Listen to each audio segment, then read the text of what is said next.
Home guard case का फैसला आ गया है साथियों। जो धीर सिंह जी ने केस डाला था इलाहाबाद हाई कोर्ट में, तो साथियों निचली अदालत ने फैसला दिया था कि होमगार्ड जवान सिविल पद धारक हैं।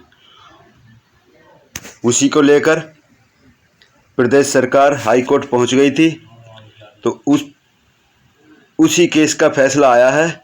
उसी को लेकर हम आपको जजमेंट दिखाने जा रहे हैं।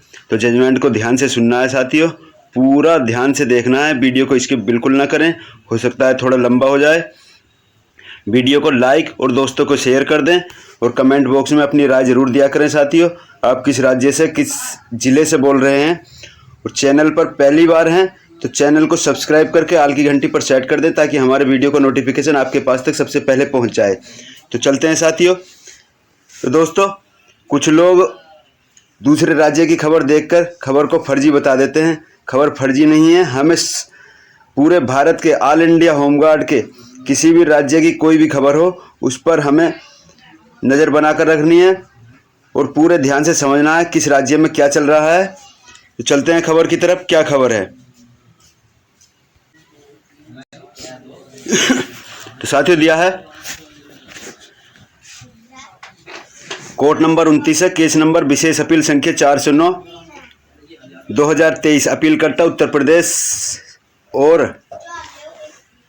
प्रदेश राज्य और 4 अन्य प्रतिवादी धीर सिंह जी ने यह केस डाला था। अपीलकर्ता के वकील थे रामानंद पांडे।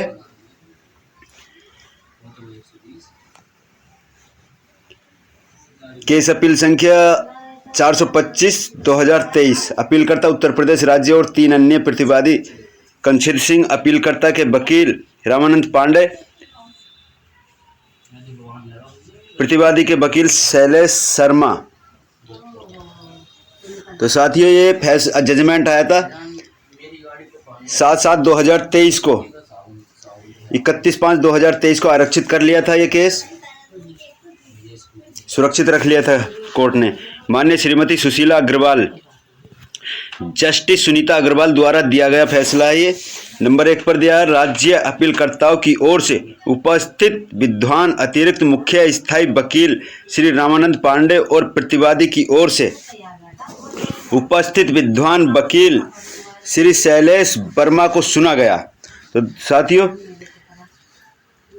जज साहब सुनीता अग्रवाल ने दोनों तरफ के वकीलों की जिरह को सुना और जब ये जजमेंट दिया तो आगे दिया है, यह इंट्रा कोर्ट अपील सिविल विविध में दिनांक 9/9/2021 के निर्णय और आदेश के खिलाफ निर्देशित यह रिट याचिका 8869/2021 के, जिसके तहत विद्वान एकल न्यायाधीश ने माना है कि हालांकि उत्तर प्रदेश होमगार्ड अधिनियम 1963 संक्षेप में अधिनियम 1963 की धारा 7 के तहत नामांकित कोई भी कर्मी सिविल का धारक नहीं होगा पद और भारत के संविधान के अनुच्छेद 311 के तहत उपलब्ध सुरक्षा का आनंद नहीं लेगा, लेकिन जैसे ही उसे अधिनियम 1963 की धारा 8 के तहत कोई कर्तव्य करने के लिए बुलाया जाएगा वह एक सिविल पद धारक बन जाएगा। तो दिया है साथियों 1963 की धारा, अधिनियम 1963 की धारा 8 के तहत जब कोई भी कर्मचारी सेवा पर बुलाया जाता है यानी ड्यूटी पर होता है तो फौरन सिविल पद धारक बन जाता है, सुरक्षा का आनंद उठाएगा और सुरक्षा का आनंद उठाएगा भारत के संविधान के अनुच्छेद 311 के अंतर्गत।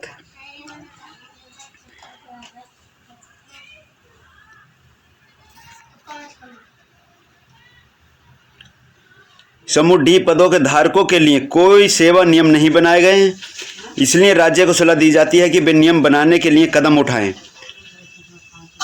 तो दोस्तों कोर्ट ने आदेश दिया है, राज्य सरकारों को सलाह दी है कि अभी तक समूह डी के पदों के लिए कोई सेवा नियम नहीं है, उनके लिए सेवा नियम बनाएं। साफ साफ दिया है नियम बनाने के लिए कदम उठाए, राज्य सरकार को ये सलाह दी है। नियम और जब तक ऐसे नियम नहीं बनाए जाएंगे तब तक ड्यूटी करने के लिए बुलाए गए होमगार्ड की सेवाओं के संबंध में सभी कार्य भारत के संविधान के अनुच्छेद 311 के अनुरूप होंगे। आगे दिया है, पद धारण कर रहे थे और चूंकि दिनांक 13/3/2019 के आदेश के तहत उनकी समाप्ति से पहले किसी प्रतिक्रिया का पालन नहीं किया गया था। सभी समाप्ति आदेश स्पष्ट रूप से अनुच्छेद का उल्लंघन है 311 और इस प्रकार कानून में बुरा उन सभी मामलों में समाप्ति आदेशों को इस आधार पर भी खराब ठहराया गया था कि एसोसिएशन बनाने में रिट याचिकाओं के कार्य को उनकी सेवाओं को समाप्त करने के आधार के रूप में नहीं लिया जा सकता है, क्योंकि अनुच्छेद 19 का खंड 1 का सी एक प्रदान करता है कि प्रत्येक नागरिक को यूनियन, एसोसिएशन या सहकारी समिति बनाने का मौलिक अधिकार है। साफ साफ कहा है कि कोई भी यूनियन, एसोसिएशन, सहकारी समिति बना सकता है, उसका मौलिक अधिकार है। ये अधिकारी कह देते हैं यूनियन नहीं चलेगी, तो ये कोर्ट का आदेश है। अनुच्छेद 19 का खंड 1 का सी, उसमें लिखा कोई भी नागरिक अपनी यूनियन, एसोसिएशन या समिति बना सकता है। इस अधिकार को भारत के संविधान के अनुच्छेद 19(2) के तहत निर्धारित कानून बनाकर ही किया जा सकता है। दिनांक 9/2/2013 और 31/7/2013 के आदेश भारत के संविधान के अनुच्छेद 19(2) के तहत आवश्यक कानून द्वारा उचित प्रतिबंध शब्द के अंतर्गत नहीं आते हैं। रिट पर रोक लगाते हुए याचिकाकर्ताओं द्वारा एसोसिएशन बनाने को भारत के संविधान अनुच्छेद 13(3) के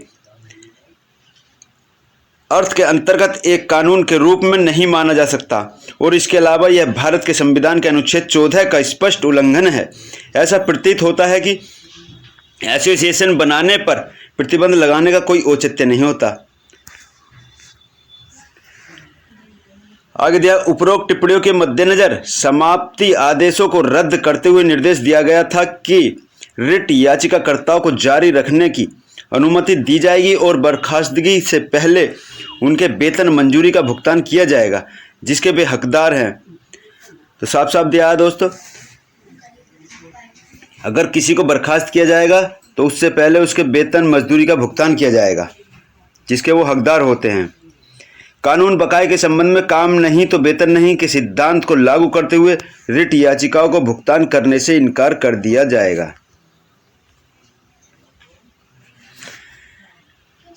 आगे दिया, रिट याचिका संख्या 11834 का निपटारा करते हुए विद्वान एकल न्यायाधीश द्वारा पारित दिनांक 12/12/2022 के फैसले और आदेश के खिलाफ एक अन्य संबंधित विशेष अपील दोषपूर्ण संख्या 356/2023 यूपी राज्य और 3 अन्य बनाम कंसेशन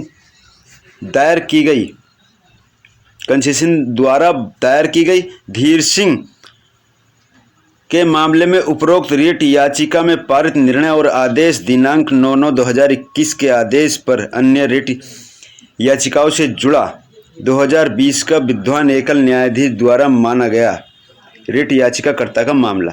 तो दोस्तों ज़्यादा लंबी हो जाएगी, मैं आपको खास बात समझा देता हूँ।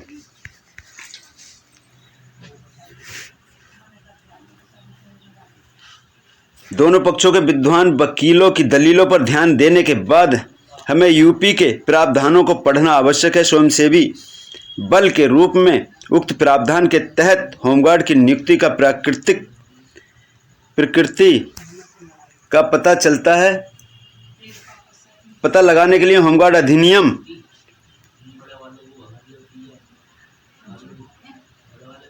प्रदेश होमगार्ड का अधिनियम 1963 के तहत किया गया है, जो आपातकाल के समय कर्तव्यों के लिए अपनी सेवाओं का उपयोग करने और कानून व्यवस्था के रखरखाव के लिए पुलिस के सहायक के रूप में सेवा करने के लिए एक बल का गठन का प्रावधान है।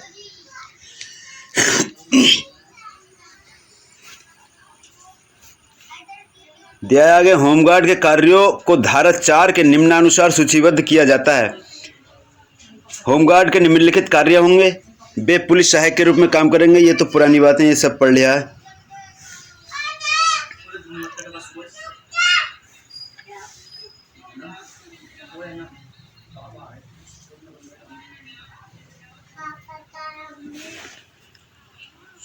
आगे दिया होमगार्ड की शक्तियां, विशेषाधिकार एवं सुरक्षा। इस अधिनियम के प्रावधानों और इसके तहत बनाए गए नियमों के अधीन एक होमगार्ड को जब धारा 8 के तहत पुलिस के सहायक के रूप में सेवा करने या सार्वजनिक व्यवस्था का या आंतरिक सुरक्षा बनाए रखने में मदद करने के लिए बुलाया जाता है तो उसके पास समान शक्तियां, विशेषाधिकार होंगे और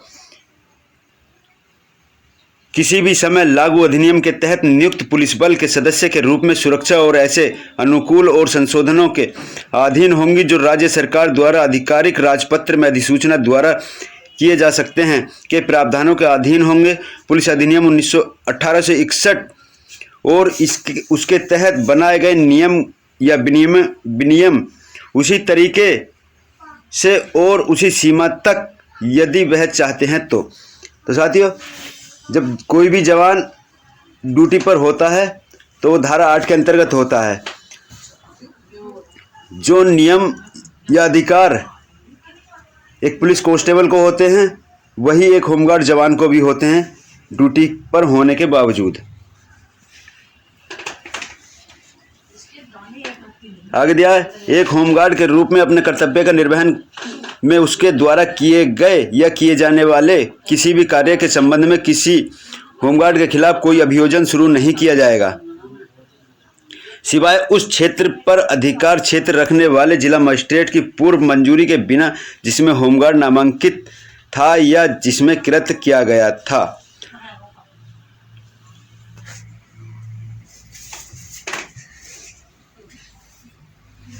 धारा 8 आगे यह स्पष्ट करती है कि अपने कार्यों के निर्वहन में एक होमगार्ड को भारतीय दंड संहिता की धारा 21 के अर्थ के तहत लोक सेवक के रूप में कार्य किया गया माना जाएगा। हालांकि धारा 10 का स्पष्टीकरण स्पष्ट करता है कि होमगार्ड को केवल होमगार्ड के रूप में उसके नामांकन के आधार पर सिविल पद धारक नहीं माना जाएगा। इसमें साफ साफ दिया है धारा 21 के तहत जवान जब सेवा पर होगा तो सिविल पद धारक माना जाएगा। साफ साफ दिया है जब कार्य करेगा तो वो सिविल पद धारक होगा, लेकिन ड्यूटी से हटने के बाद वो सिविल पद धारक नहीं होगा। बस इतना ही अंतर है साथियों। ये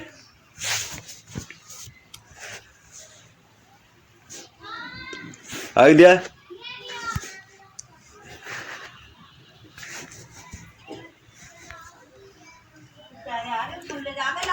नियमों के अनुसार होमगार्ड के किसी भी सदस्य की छुट्टी, निलंबन, इस्तीफे का प्रावधान करती है। धारा 12 इस प्रकार है, बर्खास्तगी, निलंबन और इस्तीफा कमांडेंट जनरल या इस संबंध में निर्धारित किसी अन्य अधिकारी के पास होमगार्ड के किसी भी सदस्य को सेवा मुक्त करने या निलंबन करने का अधिकार होगा।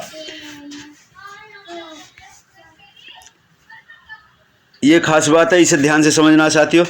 इसलिए हम राज्य सरकार को यूपी के तहत नियम बनाने के लिए कार्यवाही शुरू करने की सलाह देना उचित समझते हैं।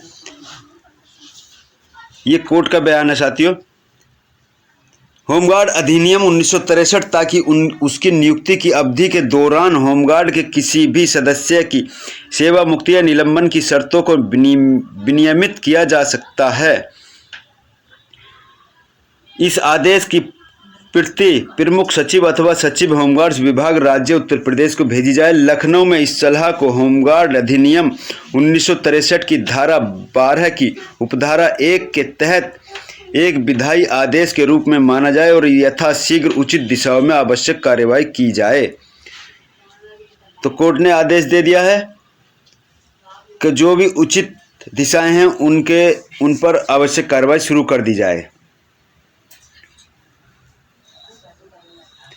उपरोक्त चर्चा के मद्देनजर विद्वान एकल न्यायाधीश द्वारा पारित निर्णय और आदेश दिनांक 9/9/2021 को रद्द करते हुए हम गुणदोष के आधार पर विशेष अपील की अनुमति देते हैं। नतीजतन दोनों रिट याचिकाएं खारिज की जाती हैं। तो साथियों, जो धीर सिंह जी ने एकल पीठ में निचली अदालत में जो मुकदमा डाला था उसमें तो होमगार्ड जवानों को सिविल पद धारक मान लिया था, लेकिन उच्च अदालत में जब राज्य सरकार पहुंची तो उच्च अदालत से वो फैसला रद्द कर दिया और उच्च अदालत ने होमगार्ड जवानों को सिविल पद धारक मानने से मना कर दिया।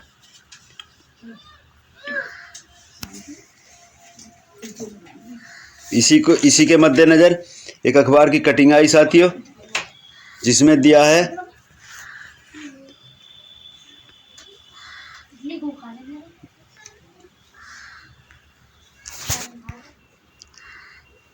इलाहाबाद हाई कोर्ट ने उत्तर प्रदेश में स्वयं सेवा के रूप में मानदेय पर काम कर रहे होमगार्ड को सिविल पोस्ट धारक माना जाए अथवा नहीं, इस मुद्दे पर कई दिनों से बहस के बाद आज निर्णय सुरक्षित कर लिया गया।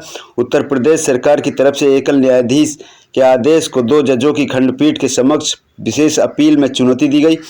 यह आदेश जस्टिस सुनीता अग्रवाल एवं विकास बुधवार को खंडपीठ ने उत्तर प्रदेश सरकार की तरफ से दाखिल विशेष अपील में पारित किया। प्रदेश सरकार की तरफ से अपर मुख्य स्थायी अधिवक्ता रामानंद पांडे का कहना था कि उत्तर प्रदेश में होमगार्ड की सेवा वॉलंटियर के रूप में है। इनकी सेवा संविदा के पर एक निश्चित अवधि के लिए ली जाती है। कहा गया कि होमगार्ड के रूप में कोई भी अपनी सेवा देने के लिए नामांकन करा सकता है।